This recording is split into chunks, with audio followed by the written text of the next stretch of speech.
morning, this is Matt with MSD Curbing. This is another example of one of our custom hand carved stones. This is the aged Stonewood.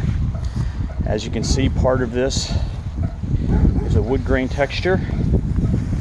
And we have some stone features right there. We made a little bit of bigger of a stone feature right here at the end where it butts up. Same thing here on the other side. We made a pretty large stone feature that's got to be, I don't know, 12, 14 inches wide. And it tapers back down to the stone feature, or excuse me, the wood feature. There are 5 different colors in this curb. Started out with a gray base, a little bit of brown, some charcoal gray, some cream, and that.